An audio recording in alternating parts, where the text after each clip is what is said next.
Welcome to ప్రజా news channel. ముందుగా బులెటిన్లోని headlines చూద్దాం. ప్రజల ఆస్తులను లాక్కోవడానికి జగన్ ప్లాన్. విశాఖపట్నం ఉత్తర నియోజకవర్గంలో మేమంతా సిద్ధం బస్ యాత్ర. సీఎం వైఎస్ జగన్ యాత్రకు ప్రజలు తండోపతండాలు. డిప్యూటేషన్పై వచ్చింది తాడేపల్లి ప్యాలెస్ ఆదేశాలు అమలు చేయడానికా? తమ పార్టీ అధికారంలోకి వచ్చాక అదృశ్యమైన యువతీ యువకులను ఆదుకుంటాం. ఏపీలో బియ్యం మాఫియాపై ఎన్డీఏ నేతలు తీవ్ర ఆగ్రహం. ఈరోజు ఆంధ్రప్రదేశ్లో 10వ తరగతి పరీక్షలు ఫలితాలు విడుదల చేసిన విద్యాశాఖ కమిషనర్. పవన్ కళ్యాణ్ దిగజారిపోయి ఆకురౌడీలా ప్రవర్తిస్తున్నారు. విశాఖ ఉత్తర నియోజకవర్గంలో కేకే రాజు ఆధ్వర్యంలో ఘనంగా మేమంతా సిద్ధం బస్ యాత్ర. ముఖ్యమంత్రి వైఎస్ జగన్మోహన్ రెడ్డికి ఘన స్వాగతం పలికి రోడ్ షోలో పాల్గొన్న కేకే రాజు. రాష్ట్ర ముఖ్యమంత్రి వర్యులు వైఎస్ జగన్మోహన్ రెడ్డి చేపట్టిన మేమంతా సిద్ధం బస్సు యాత్ర 20వ రోజు నిన్న సాయంత్రం విశాఖ ఉత్తర నియోజకవర్గంలో ప్రవేశించింది.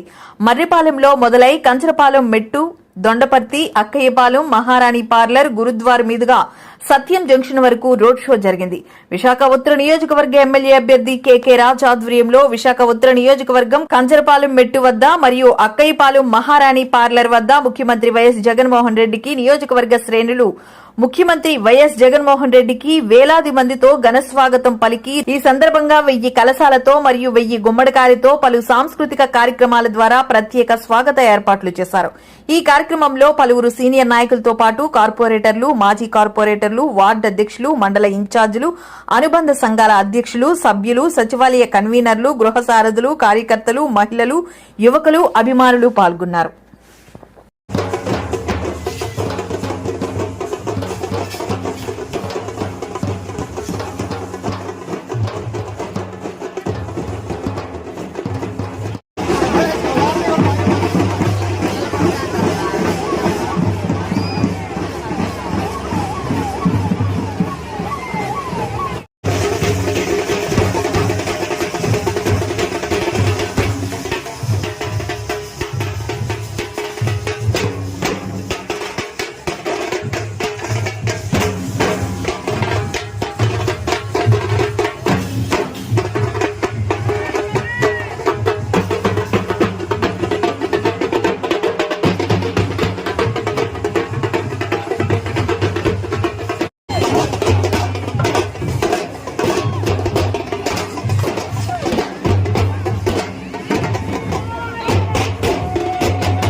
డిప్యూటేషన్ పై వచ్చింది తాడేపల్లి ప్యాలెస్ ఆదేశాలు అమలు చేయడాక టీడీపీ రాష్ట్ర అధికార ప్రతినిధి నీలాయపాలెం విజయ్ కుమార్ మీడియా సమావేశం.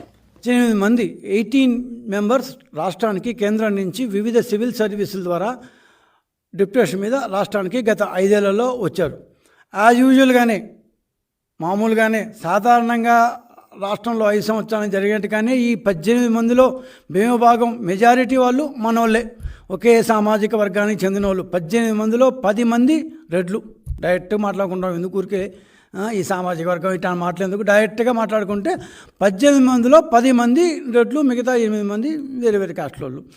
ఈ 10 మంది ప్లస్ ఇంకొక 2-3 అందరూ 18 మంది అని చెప్పను, కానీ మెజారిటీ వాళ్ళు గత 5 సంవత్సరాలుగా లేకపోతే వాళ్ళు వచ్చినప్పటి నుండి ఖచ్చితంగా ఈ ప్రభుత్వానికి అనుకూలంగానే చేస్తున్నారు. ఖచ్చితంగా ఈ ప్రభుత్వానికి ఏవైతే అనుకూలంగా ఉంటుందో, ఎలా చేస్తే వాళ్ళకు డబ్బు సంపాదించి పెట్టాలో, ఏ విధంగా చేస్తే వైకాపా ప్రభుత్వానికి సహాయకారిగా ఉంటుందో ఆయా విధంగా ఈ డెప్యుటేషన్ నుంచి వచ్చిన వాళ్ళు చేస్తున్నారు.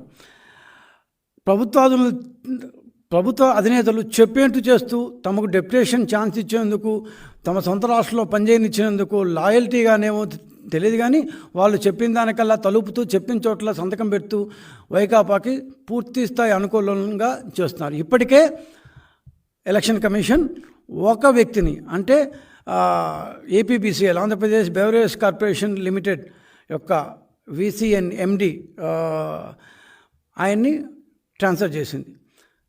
టీడీపీ పార్టీ కోరేది ఏంటంటే మిగిలిన వాళ్ళు కూడా పరిశీలించాలి, మిగిలిన వాళ్ళు చేసిన పనులు కూడా అబ్జర్వ్ చేయాలి. వాళ్ళు చేసిన ప్రకారం వాళ్ళు ఉంటే ఈ ఎలక్షన్ సక్రమంగా జరగవు. ఎందుకంటే కీలకమైన శాఖలన్నీ వాళ్ళ దగ్గర ఉన్నాయి.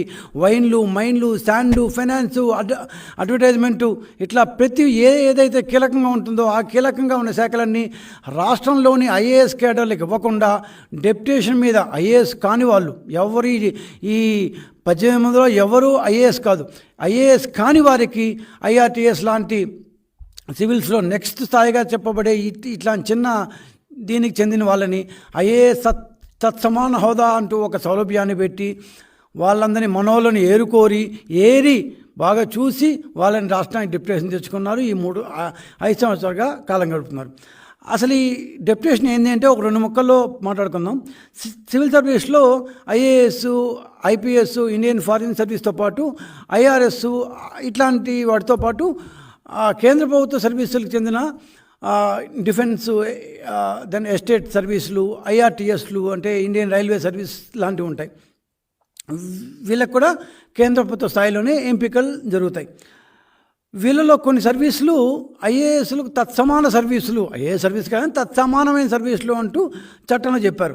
రాష్ట్రాలు కావాలనుకుంటే వీళ్ళని తమ రాష్ట్రానికి డిప్యుటేషన్ మీద, అంటే ఇక్కడ షార్టేజ్ వచ్చిందంటే ఇప్పుడు 2014లో బైఫర్కేషన్ అయినప్పుడు తెలంగాణ రాష్ట్రంలో IAS షార్టేజ్ ఉంది కాబట్టి బయట నుంచి తెచ్చుకున్నారు. అట్లా షార్టేజెస్ ఏర్పడినప్పుడు వాళ్ళని కొన్ని రోజులు 5 సంవత్సరాలకు మించకుండా డెప్యుటేషన్ మీద తెచ్చుకోవచ్చు అంటూ ఒక రూల్ ఉంది. ఈ పర్టికులర్ రూల్ని, ఈ సౌలభ్యాన్ని వైకాపా పూర్తిగా వాడుకొని ఏ రకమైన షార్టేజెస్, IAS షార్టేజ్లు ఎక్కువ ఉన్నారు మన దీంట్లో. IAS షార్టేజ్లు ఏ విధంగా లేకపోయినప్పటికీ డైరెక్ట్ IASలో అయితే తమ మాట వినరేమో అనే దీంతో ఎవరైతే ఏపీలో బియ్యం మాఫియాపై ఎన్డీఏ నేతలు తీవ్రస్థాయిలో విరుచుకుపడ్డారు. ప్రజా పంపిణీ వ్యవస్థలో భారీ దోపిడీ, 50,000 కోట్ల పైమాటే అని ఎన్డీఏ నేతలు మర్రెడ్డి శ్రీనివాసరెడ్డి, లంకా దినాకర్, శివశంకర్లు వ్యాఖ్యలు చేశారు. సోమవారం కూటమి నేతలు మీడియాతో మాట్లాడుతూ వెంటనే ఒక 6-7 మాసాల పాటు దాంట్లో పంచదారని, అదేవిధంగా కందిపప్పుని కొనసాగించాడు. తర్వాత మళ్ళీ 4 మాసాలు గ్యాప్, తర్వాత 2 మాసాలు ఇచ్చాడు. మొత్తంగా ఆ రోజు 80 రూపాయలు కేజీ కందిపప్పు ధర ఉంటే 40 రూపాయల చొప్పున 2 కేజీల కందిపప్పుని అందించినటువంటి తెలుగుదేశం ప్రభుత్వం మాన్యశ్రీ నారా చంద్రబాబు నాయుడు గారి 5 సంవత్సరాలు కొనసాగిస్తే ఈయన అధికారంలోకి వచ్చిన తర్వాత కందిపప్పుని 27 రూపాయలు పెంచి 40 నుంచి 67 రూపాయలు చేసి, అది కూడా మొత్తం ఈ 60 మాసాల్లో 10 మాసాల కన్నా కూడా ఎక్కువ ఉన్నటువంటి పరిస్థితి.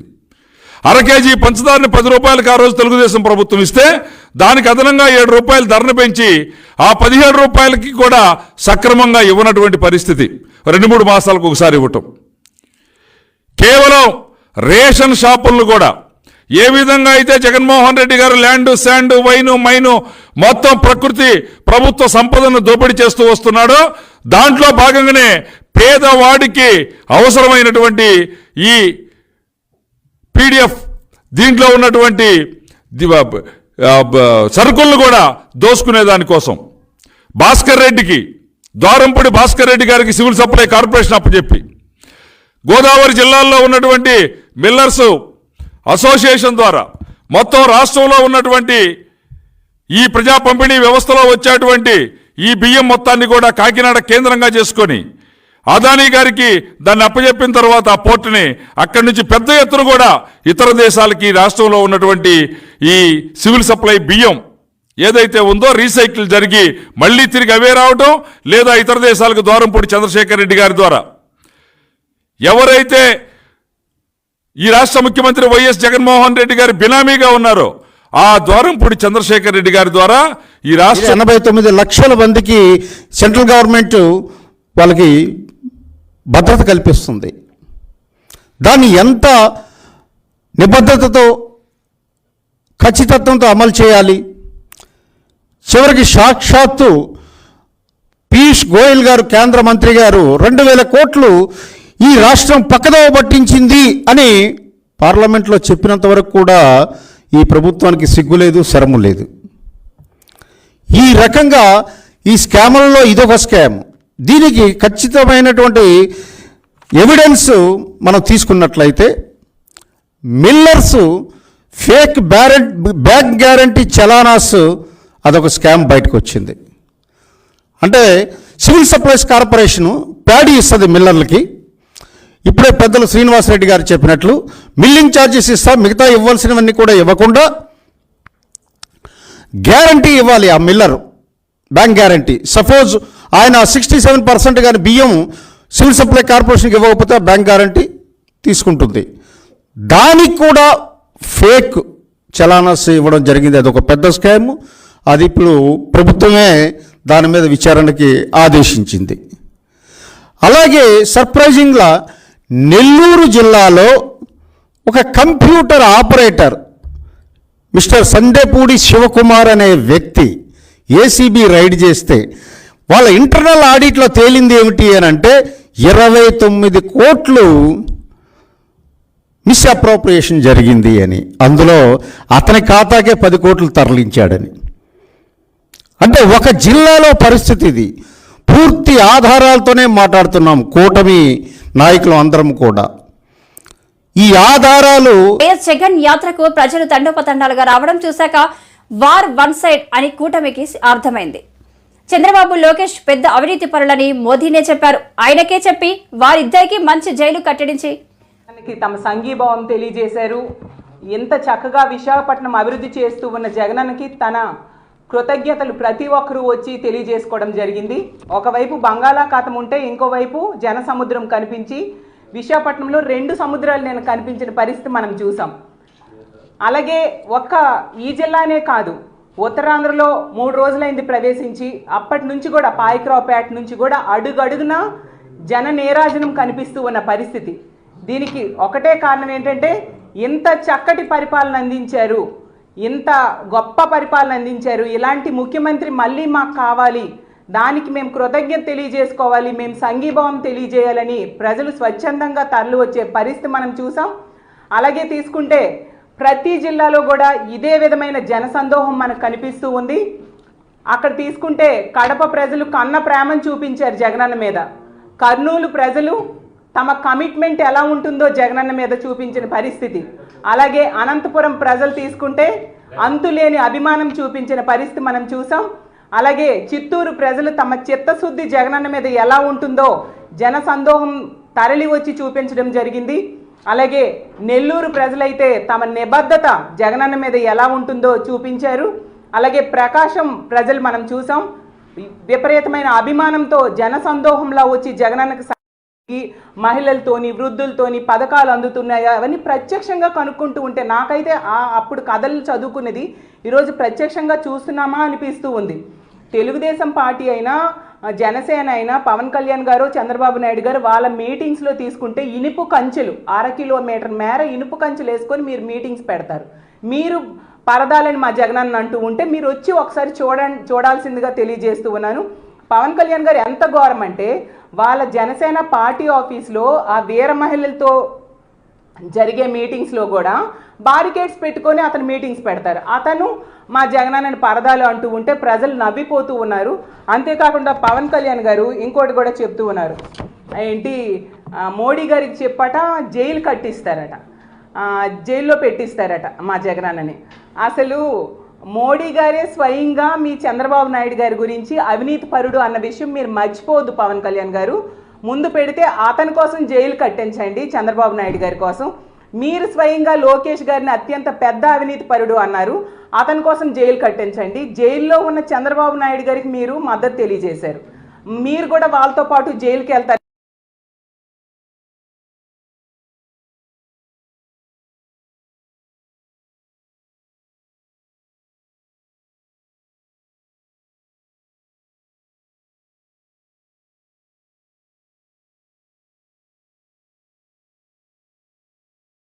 రిలీజ్ చేశారు ఏమని, నాకు ఎవరు, నేను ఫోటోలు దిగను, ఎవరికి షేక్ హ్యాండ్స్ ఇవ్వను అనేసి మీరు మా జగనన్నని కామెంట్ చేస్తున్నారు. సో ఇలా ఇష్టం వచ్చినట్టుగా మాట్లాడడం మీ ఫ్రస్ట్రేషన్కి అర్థం అవుతుంది, ఫ్రస్ట్రేషన్తో ఇలా మాట్లాడుతున్నారు అనే విషయం అర్థమవుతుంది. కానీ ఇలాంటి గాలి కబుర్లు, గాలి మాటలు మాట్లాడడం ఆపేసి మీరు నిజంగా మోడీ గారితో అంత పరిచయం ఉంటే, నిజంగా మీకు అంత పరిచయం ఉందని గొప్పలు చెప్పుకుంటూ ఉంటారు కదా, విశాఖపట్నం గడ్డ మీద మిమ్మల్ని ప్రశ్నిస్తారు. పవన్ కళ్యాణ్ దిగజారిపోయే ఆకు రౌడీలా మాట్లాడుతున్నాడు, పిచ్చి బాగా ముదిరినట్లు కనిపిస్తుంది అని ఎమ్మెల్యే గ్రంథి శ్రీనివాస్ అన్నారు. స్టీల్ ప్లాంట్ ప్రైవేటీకరణ కోసం నోట్ విడుదల చేశారు కదా, ఆ నోట్ ని వెనక్కి తీసుకోమని చెప్పండి. ముందు చేసి ఏ మాటలైనా మాట్లాడాల్సిందిగా కోరుతున్నాను. నిజంగా మీకు మోడీ గారితో అంత పరిచయం ఉంటే ఈ రాష్ట్రానికి ప్రత్యేక హోదా ఇవ్వమని చెప్పి మోడీ గారితో మాట్లాడేది. మీరందరూ కలిసే కదా ఆ రోజు 10 సంవత్సరాలు కాదు 15 సంవత్సరాలు ప్రత్యేక హోదా ఇస్తానని చెప్పారు. ఆ మాటని ఇప్పుడు చెప్పించి ప్రకటన విడుదల చేయించండి సెంట్రల్ గవర్నమెంట్. అలాగే నిజంగా మోడీ గారితో మీకు అంత పరిచయం ఉంటే పోలవరంకి నిధులు విడుదల చేయించండి. జగనాన్ని ఎంతగానో ట్రై చేశాడు, దాన్ని మీరు విడుదల చేయించండి. మోడీ గారితో అంత పరిచయం ఉంటే ఎందుకు గాలి మాటలు చెప్పండి. నిజంగా మోడీ గారితో మీకు అంత పరిచయం ఉంటే విభజన హామీలు అన్ని మధ్యలో ఉండిపోయి ఇప్పుడు 1,80,000 కోట్ల రూపాయలు ఉమ్మడి ఆస్తులు తెలంగాణలో ఉండిపోయి అవి రిలీజ్ చేయించండి. అవన్నీ మానేసి ఎందుకు ముఖ్యంగా విశాఖపట్నంకి రైల్వే జోన్ మా ప్రభుత్వం ఆల్రెడీ ల్యాండ్ ఇవ్వడం జరిగింది, దానికి రైల్వే జోన్ ఎప్పుడు ప్రకటన చేస్తారు, అది ప్రకటన చేయించండి. ఎంతసేపు మా జగనన్న మీద ఆడిపోసుకోవడం సమంజసం కాదు, ప్రజలు హర్షించరు అనే విషయం తెలుసుకోండి. మీరు ఎన్ని కూటములు కట్టినా ఎంత మందితో కలిసినా ప్రజలందరూ కూడా ఆ అమ్మాయి చేతిని ఆ అబ్బాయి చేతిలో పెట్టి వివాహం చేసి పంపిస్తే జీవితాంతం కూడా కంటికి రెప్పలాగా కాపాడాలనేది మన సాంప్రదాయం. జీవితాంతం కూడా చనిపోయే వరకు కూడా విడిపోకుండా ఉంటామని ఆ నమ్మకంతో ప్రతి తల్లి తండ్రి కూడా ఆ అమ్మాయికి ఇచ్చేటప్పుడు, ఆ అమ్మాయిని మెట్టినింటికి పంపేటప్పుడు నా కుటుంబాన్ని వదిలి ఒక వ్యక్తిని నమ్ముకుని పరిచయం లేని వ్యక్తితోటి వెళ్ళిపోతున్నానని చెప్పి ఆ అమ్మాయి కన్నీళ్లతోటి తల్లిదండ్రులకి కన్నీళ్లతోటి వీడ్కోలు చెప్తుంది. ఆ తల్లి తండ్రి ఆ కుటుంబ సభ్యులందరూ కూడా ఆ అమ్మాయికి కన్నీటితోటి వీడ్కోలు చెప్తాం జరుగుతుంది. అరే అది మన సాంప్రదాయం. జీవితాంతం కూడా ఆ అమ్మాయిని పోషించవలసింది, ఎన్ని కష్టాలున్నా ఎన్ని నష్టాలున్నా కూడా అది మన సాంప్రదాయ వివాహ వ్యవస్థ. అది దాన్ని అవహేళన చేస్తూ భావి తరాలకు కానీ ఇప్పటి తరాలకు కానీ ఎటువంటి సందేశాన్ని ఇస్తున్నాం. 4 సంవత్సరాలకు ఒకసారి ఒక అమ్మాయి గొంతు కోస్తూ ఉంటే దాన్ని జగన్మోహన్ రెడ్డి గారు వివాహ వ్యవస్థను అపహాస్యం చేస్తున్నావయ్యా అన్న ఉద్దేశంతో మాట్లాడితే దాన్ని తట్టుకోలేక నీ ఇష్టం వచ్చినట్టుగా మాట్లాడటం అనేది ఎవరో సహించరు. నిజంగా నేను ఈ రాష్ట్ర ప్రజలను అందరినీ కూడా ఉద్దేశించి అడుగుతున్నాను. మొదట ఒక అమ్మాయిని వివాహం చేసుకున్నాడు, సాంప్రదాయబద్ధంగా పెద్దలు చూపించి మరి వివాహం చేశారు. ఆ అమ్మాయికి విడాకులు ఇచ్చి పంపించేశాడు. నేను అడుగుతున్నాను, ఆ అమ్మాయి మన ఇంట్లో మన కుటుంబంలో మన అమ్మాయి కానీ మన సోదరు కానీ మన అక్క కానీ చెల్లి కానీ మన కూతురు కానీ అయ్యుండుంటే దీన్ని ఆ కుటుంబ సభ్యులు క్షమించి వదిలేస్తారా? మన చెల్లి అయ్యుండుంటే, మన అక్కే అయ్యుండుంటే, మన కూతురే అయ్యుండుంటే, ఆ అమ్మాయికి అన్యాయం జరిగితే అప్పుడు మనం ఇలాగే స్పందిస్తామా? పవన్ కళ్యాణ్ గారు అనే వ్యక్తిని ఇలా క్షమించి వదిలేస్తామా? ఒకసారి ఆలోచించండి. మొదట చేసుకున్న భార్యని విడిచిపెట్టేసిన అమ్మాయి మీ కుటుంబ సభ్యురాలు అయి ఉంటే క్షమించి వదిలేసి జిందాబాద్ పవన్ కళ్యాణ్ అంటామా? ఒకసారి ఆలోచించండి. మనకి జరగలేదు కాబట్టి పక్కోడికి జరిగినా పర్లేదు అని అనుకుంటే ఇది ఎంతవరకు న్యాయం? మన కుటుంబానికి జరగలేదే, పర్లేదు, పక్కోడికి జరిగింది. అరే ఆ అమ్మాయి కాపు సామాజిక వర్గానికి సంబంధించిన అమ్మాయి కదా, ఫస్ట్ మొట్టమొదటి అమ్మాయి. ఏదైతే కాపు సామాజిక వర్గానికి సంబంధించినది వాళ్ళు కొంతమంది ఏదో ఎవరన్నా ఉంటే కనుక వాళ్ళు ఒకసారి ఆలోచించండి. అదే మీ కుటుంబంలో మీ కుటుంబానికే పవన్ కళ్యాణ్ గారు అన్యాయం చేస్తుంటే మీరు అప్పుడు కూడా సీఎం సీఎం సీఎం అని పవన్ కళ్యాణ్ గారు వచ్చినప్పుడు అడుగుతారా? అరే అది అయిపోయింది. అసలు మన తెలుగు అమ్మాయి పని చేయలేదు. తర్వాత ఏదో ఇతర రాష్ట్రాలకు సంబంధించిన అమ్మాయినే పెళ్లి చేసుకున్నాడు. మళ్ళీ ఆ అమ్మాయికి వీడియోకి ఇచ్చేసాడు. రాష్ట్రాన్ని వదిలేడు, భాషను వదిలేడు.